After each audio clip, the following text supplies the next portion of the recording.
Hey y'all, welcome back to Conversations with Z. As always, keeping it real, relatable, and rooted in healing.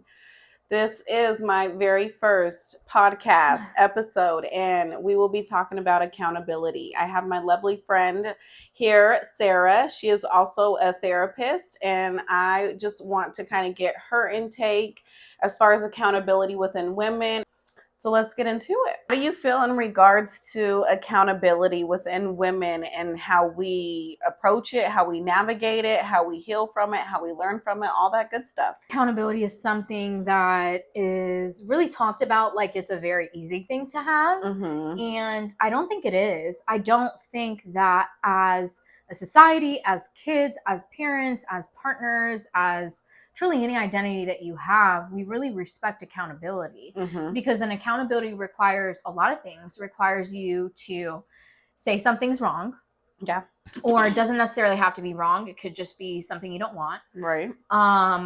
Accept that you are engaging in this behavior and then changing that. Correct. And who really wants to do that? Admit that, yes. Right? It's very uncomfortable. Yeah. Especially just to be honest with ourselves or even be Yeah. honest with someone else. So one, that takes a lot of courage. Correct. And two, just honestly give yourself grace because that is a big thing to do, right? Yeah. Especially just trying to learn and change behaviors and certain thinking patterns. But I guess whenever I say the accountability that us women have, I want to talk about, especially in relationships. It could even be in intimate relationships or even friendships. Why do we struggle with taking accountability and having this person face value and seeing this person as face value in reality, in present moment, versus not in the past of who this person was or in the future of who this person can be? Like, who is this person as they are today? How are they presenting? It's just hard as women because then it requires us to admit that, one, just as women, that we did something wrong. Yeah. Or we weren't perfect. Or now we're in a situation. This isn't a perfect friendships or perfect relationship. We're in a situation where now we have to start over again. Yeah. Or we have to be quote unquote alone. Or we have to be vulnerable and communicate. And it's just really hard for women to do those things because then you live your life trying to protect yourself of what accountability looks like. Right. Because then you're vulnerable, you're open, you're honest, especially in a relationship. I feel like, and I tell my clients this all the time, we live in such an avoidant culture. Yeah. I love that, women are being empowered. I really, truly love that. But I think we've taken it to the extreme where it's like, fuck him. I would never want to deal with that. Or, fuck them, Yeah. And it's like, I would never want to deal with that and you deserve more. So then you just leave. Yeah. Rather than figuring out and talking, communicating, hey, this is how I feel, you upset me. You just leave.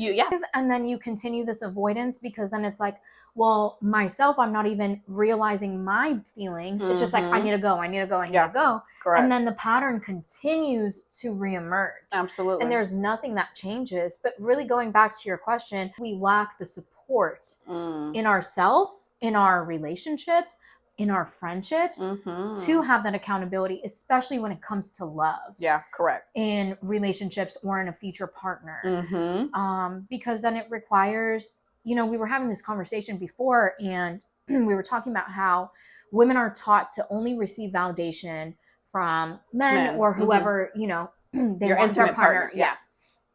And so, in specific to the cases of men will only validate truly an obedient and submissive partner. Correct. And we're not talking back in the old days an obedient or submissive. Right. We're talking about someone that's like, of course, yeah, whatever you want. And submissive can be continuing the routine. Obedient can really be not changing the routine. Being okay with things. Expecting that this is how you want to be loved.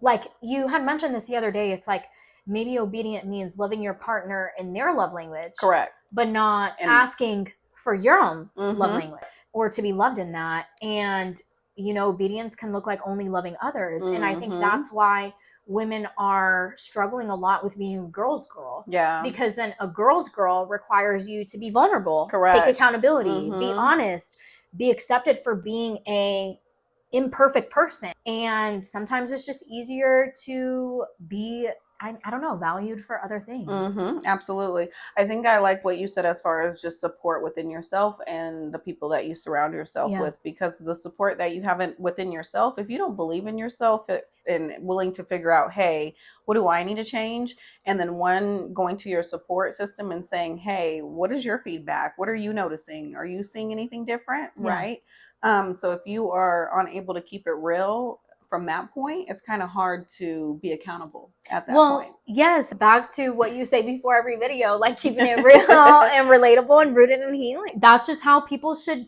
be. I don't even say, it should be and can be. And sometimes it's just hard to taking that first step. But I also think too, like you said, like we have to understand, if I take someone at face value, that means that I need to focus on the fact. I need to focus on the reality. And I can't focus on my expectations. I can't focus on past memories. And that's really hard. I mean, I've been in those situations and it's like, what is this? Yeah. Like, I haven't what seen am I this doing? behavior, Yes. or, correct. Or like when you really take things at face value, you're like, is this bare minimum? Not even. Is this what? I don't even like this person. And then that's when I'm like, okay, so then we focus on being with people for the label. And then holding yourself accountable. Hey, am I going to stay for the label or am I going to stay for more self-worth? Yeah. What is my value within myself at this point? Because Agreed. why am I staying in this relationship if it's not serving me to the best of my capabilities, right? I think this is going to be a hot take, but it is what it is. If we stay in relationships for, and we're not talking about abusive situations, because when you're in an abusive relationship, and I just want to preface with that, when you're in a PTSD situation, your behavior is not going to look like what a person who is not in a traumatic place looks like. Correct. And so I think we often shame women who are in, narcissistic relationships, people who are being gaslit, because their behavior doesn't make sense to us because we're not in a constant, fear for our safety, emotional safety, whatever. But aside from that, I think we stay in relationships for selfish reasons. Yeah. The amount of clients that are like, oh my gosh, dating in, whatever city you're in is so bad. Yeah. And I'm going to have to put myself back out there and I don't want to do that. Or selfish reasons for truly, like, again, going back to routine, if you don't want your routine to change. And I think complacency that gets people stuck, right? Where they don't want to change out of the norm because what they've been living in has suited them for so long. And they're kind of scared or fearful of change. And at that point, we're taking accountability of, hey, why am I still stuck in the same position? Why am I stuck around the same people? Why am I stuck around the same friends that are still on the same shit? It's kind of like waking up, like, oh my goodness, why has this just been a numbness feeling where I'm just doing the daily routine versus really out there going to get it and really healing from certain things that we have been through and saying, hey, I deserve better. As people too, we love chaos. I think no matter how healed you are, there's still going to be an attraction to chaos, but it's a controlled chaos. Correct. And I think that just goes for people in these relationships. It's a controlled chaos and change is something they're not in control of. Correct. Yeah. And so I always encourage people, like, change something about your life. But then we also have to take into consideration that our childhood really does impact us. And if there was a lot of uncontrolled change or change that you didn't necessarily want or need, then that shaped it up. Yes. Yeah. And then that makes you just want safety and then or stability in some shape, way, or form, if that's money wise, having a roof over our head or whatever that may be. So then those are the only things you see. And then when you have it, then it's like, when I was training for couples therapy and with my mentor, she mentioned this thing because I was struggling as a couples therapist of like, so when am I going to tell this couple, like, am I supposed to really just be like, so your communication, but I'm enabling chaos. And she told me this thing, especially for women. She said a woman sometimes in a relationship is faced with two choices. Either she changes or either she agrees to what's happening and then spends the rest of her life, whether in therapy or in anxiety or all these things. Yeah. And it was very difficult because, that's good. Sometimes in couples, women come in wanting a therapist to blame their partner rather than them. Yeah. And I think sometimes a lot of women's behavior is what really impacts a relationship. Yeah, or trigger some certain things, right? Absolutely. I could agree to that, because I could see when women say, "Oh yeah, or he or she yelled at me," or this or this or that, right? They're never saying, "Oh, what I'm doing," or "Hey, I was maybe antagonizing the situation," or maybe I was asking the same question but just in a different format, or just trying to pry out certain answers maybe that they're not willing to give you. And why aren't we taking that face value? We should see that they're not willing to be transparent, and they just rather be honest. Well, accountability also looks like not blaming other people. Yeah. And so then if we're used to blaming everyone else, that could be our first step of like, okay, so instead of me automatically going in to blame somebody, what did I do in this situation? Right. Or how can I empathize with them? And that's what sometimes it can look like. Correct. Because sometimes accountability automatically is like, I need to leave the relationship. Yeah, without asking. Hey. And that's you choosing chaos, because then the immediate thing is I'm going to truly, like, something happens, I avoid how I feel and I fix. Fixing is leaving the relationship. Correct. When instead it needs to be something happens, communicate your needs. Yes, and I process my needs. Correct. Not even react, respond. And so those are things that unfortunately as women we're not taught, because the more everyone around us is happy, the more we're loved, the more we tell ourselves we're loved, the more joy we feel. Yes. Yeah, absolutely. The temporary satisfaction. Yes. Correct. Yeah. I mean, you have to think of the smallest thing.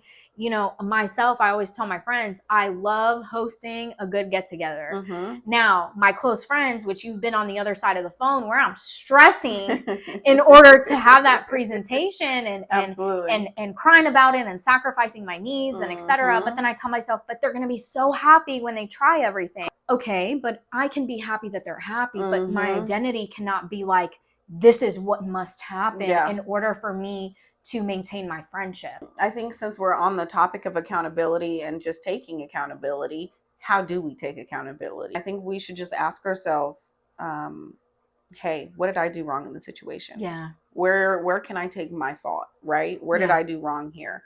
And I think that's the first step. And then after that, that's when we could go into communicating what we did wrong and figuring out, hey, how did we get here? And that's when we get into that conflict resolution, right? Yeah. What do you think as far as a way to take accountability in regards to women and men? People often mistake overthinking with self-reflection. Okay. And what you just said is self-reflection. Overthinking usually is rethinking the same situation over and over again, and maybe saying from a critical remark, what could I have done, or what could I have had control over? Yeah. And self-reflection is, like you're saying, dedicating, time to energy. Yes. Yeah. And it's not rethinking everything you've done, but at the end of the day, we have emotions. Yeah. And we attribute our experiences with our emotions. And if we really look back and, this last week or with this type of friendship, I'm always feeling pissed off after I hang out with them. Correct.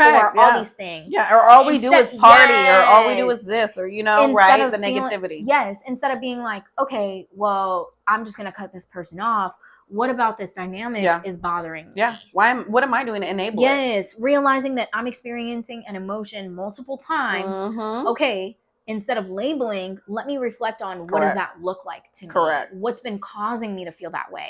Have I outgrown, let's say, partying? Thank you. And continue to then put myself in situations where I have outgrown. Boom, that's accountability. Yes. And then the next time they trying to go out, you say, yes. The next time you're trying to go out, you say, actually, I would prefer us to do a girls' night or dinner instead.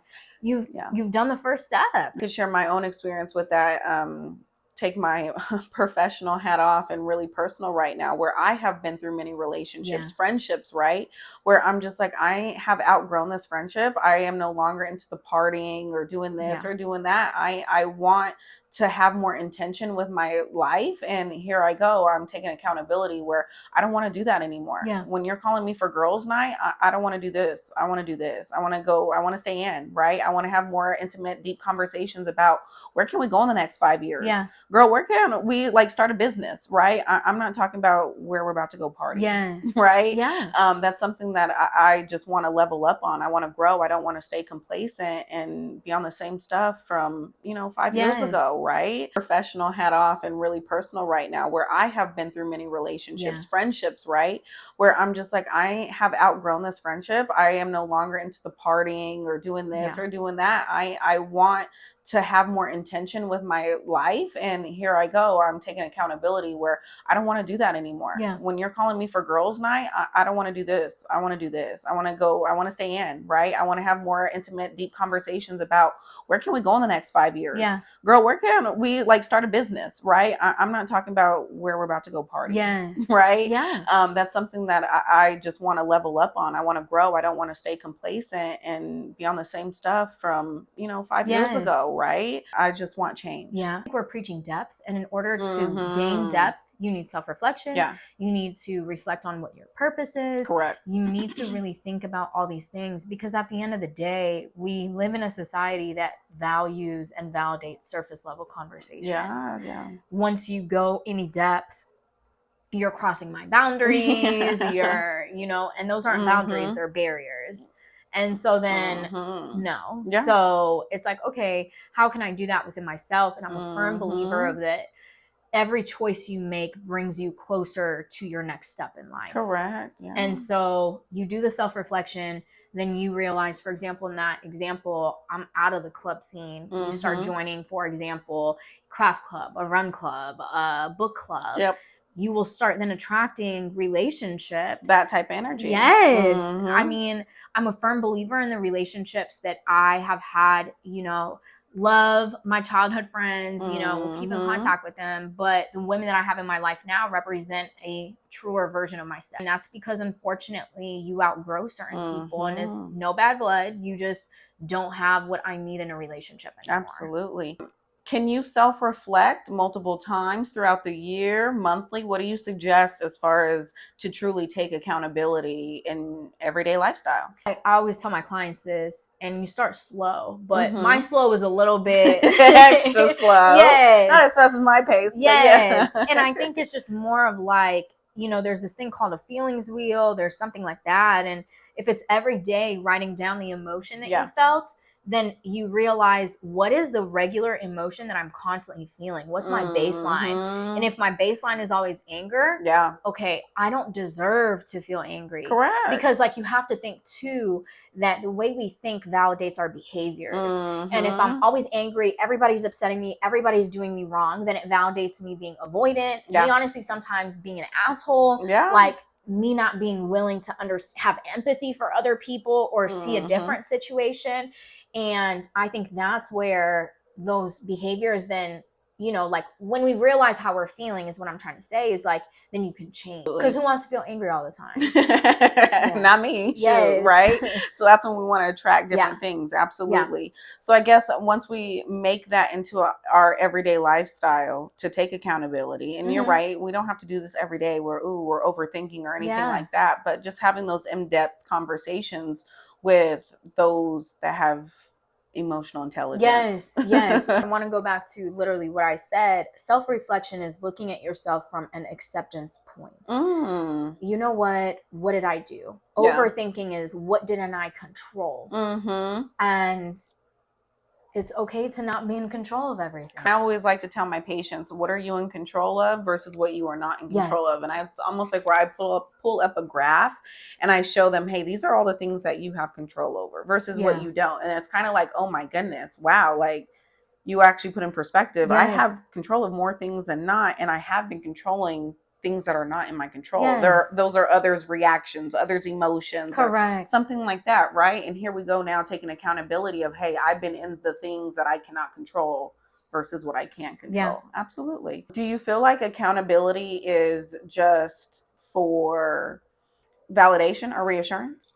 No, accountability is for growth. And, at the end of the day, as humans, we crave success in our career and our financial status and everything. Why wouldn't an individual want to grow individually? And so I think it's just, again, going back to your priorities and really for growth. Mm-hmm. I don't think there's anything wrong. And I think we live in a culture where it's like you're soft or you got to be tough. I don't abide by any of those. I'm an emotional girl through and through. I will validate my friendships. Yes. I will tell them how much they mean to me. I will over communicate. I will do Mm-hmm. whatever it is. But you know, like at the end of the day, it really is just about growth and the type of life you want to live for yourself, and how you, I mean, this could be, you know, so many more episodes of like how I want to be loved. Correct. If I'm loving myself the way I want to receive love, then that requires the accountability of having standards of saying, no, that's not what I want. And so I think like people are like, oh, we'll get some standards. Well, actually work on your relationship with yourself, and then everything really falls into place. Correct. Because then at that point, whenever you look back, you're requiring the bare minimum for yourself. Yeah. Right? Truly. Truly, the bare minimum for yourself. Yeah. Where's the respect? Where's the loyalty? All of that. Benefit of the doubt, everything. Yeah. And then now you're met with, ooh, do I really want to leave myself? Yes. Agreed. We talk about this, and I can understand also too that it's very easy for us to access depth because one, we deal with it all the time. And you know, you and I have both, and I know I am still doing the work to continue to attract and manifest this type of energy in our lives. Right. How does one get to a point where they even open up themselves to that as a woman? Yeah, that's a good question. And I was just going to say, well, one, therapy, of course, you know, as therapists, I'm always going to recommend therapy. Yeah.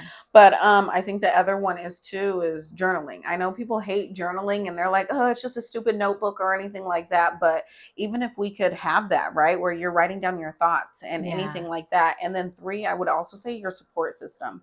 Your support system is big, because if you have a support system where you feel like you can't even go to and say, hey, I messed up, I did wrong, or anything like this, at that point, you really don't have a support system. Agreed. Because now we're putting up a facade, right? And then it creates a whole different other problems that we don't even need to get into. But I think those are the 3 things that I think would be beneficial to help start the accountability process. But what do you think? I think, really honestly, I'm going to validate what you just said. I think it's reflecting on your routine. And if your routine is missing, you know, we say go to the gym, go to work, go do all these things. Right. But if it's missing self-reflection, then that's something you can introduce. I saw this thing and I remember sending it to you of like, catch-up culture with friends is just unhealthy. Yeah. And because then you miss the small moments. And a small moment when you get older, for those that don't know, Sarah, please tell them what catch-up culture is. So catch-up culture is like, hey girl, you know, let's go grab some drinks, you know, let's go do dinner. And you're really catching someone up truly on the highlights of your life. Correct. And so I think as people nowadays, it's like, yeah, you know, me and my friend, we're super, super close, but we talk, you know, every 3 months. Yeah. And we catch up like it's nothing. And like we reconnect 3 months I to think go by. My hot take is I don't think that's a friendship. That ain't like a friendship. I think that's a catch-up friend. Correct. I think a true friend, because life has happened through all this. And I think like it's more so, and I understand we all don't have, whether it be the financial or time privilege of, hey, I'm going on a walk, or, you know, people live far. It could be the change of the routine, like you're saying, of reaching out to your support system of, hey, we're going to do a 5-minute FaceTime. Correct. And I do this, you know, with my close friends, and I'm known for this of like, I'm going to look up deep questions and I'm going to set a boundary of like, hey girl, this last week, we've just been talking about the drama in our lives. I'm going to look on Pinterest, some deep questions for friends, and we going to talk our shit. Correct. And then and that's taking accountability though with yourself, that, hey, I've been talking all this for the whole past week, and now I need to take accountability where, hey, I'm just being present with my friends, and we're talking about real life things, or, you know, personal things, or whatever that may be. But you're absolutely right. Yeah. That's a great example. Accountability to me looks like self-reflection, you know, because somebody could be in therapy too, and then talking, then the next session, same thing, talking. And what I say is, at the end of the day, therapy is hard, not because what I'm about to tell you in here, but because of the accountability and the self-reflection you got to take from what you heard. And sometimes it's just people aren't in a place for that. And so I think it just goes to show, for me, what I would label accountability as is self-reflection. Yeah, absolutely. And I even just see, as a therapist, seeing my clients, I have to hold them accountable and remind them of accountability multiple times. It's almost like I'm their check-in coach, like, hey, did you forget about this? Yeah. And it might be even a boundary that they're setting with themselves for someone else, or you know, something that small that, hey, it's not in our everyday routine. And I always like to tell them, we have to build that habit. And I always Mhm. tell them it takes 21 days to build a habit. We have to be consistent. We have to build that stability Yeah. in order to do that. And that's the same thing with accountability. You Yeah. can't just have accountability one day and then the next day you Yeah. don't, right? Yeah. You have to be consistent within yourself to be honest and transparent and say, hey, these are my wrongdoings. How do I get better from here? Yes. Right. And I think it's just, hearing conversations like this, which I'm grateful for you, Yeah. having the platform to do, and reading and wanting something different. Absolutely. And I appreciate you just being here talking about accountability with me. I really do appreciate it, Sarah. Of course. I could not be more prouder of supporting you and watching you grow. And again, just being able to support you along the way. Yeah, thank you. What are your last thoughts in regards to just accountability? What would you tell those out there as far as that are struggling with accountability or that need to continue taking accountability, maintaining accountability? I think sometimes it's really not that deep. And I think that it just looks like setting up grace for yourself and acceptance, and saying that this isn't you repeating trauma of criticizing yourself. This is you wanting growth. You have to think of, is the intention going into me rethinking this situation, me blaming myself, or is the intention wanting to understand what happened? Correct. And to grow from it, right? Yes. Lesson learned. Yeah. That's what I like to tell you all the time. Absolutely. I think that's what I like to just talk about with accountability and just how we could grow from it, right? And moving forward, what we could do as far as personal development and continuing to be a better person. Agreed. I feel like, though, since we've been talking about this and we're kind of at, step 9, and then we take ourselves back to being like, well, some people aren't at step 1. What would you tell somebody who is, thinking about taking that first step into bettering just their relationship with themselves? Absolutely. I'm always big on positive affirmations, and I think I have to take it back to my lovely slogan as far as keeping it real, relatable, and rooted in healing. And it really does start with yourself. If we are intentional as far as being real and just being relatable to others, we are human, right? We need that connection. We need that relationship. We are not trying to be isolated and, avoidant and by ourselves. We're not trying to do that. It's not going to help us grow. And then, of course, rooted in healing. Do we want to continue to learn from our lessons and our experiences so we could be a better person? Yeah. No, always a pleasure. I'm so proud of you. Thank you, Sarah. I appreciate you for being here. Of course. Please check out my next episode coming here soon. And I hope this was helpful. Bye, guys.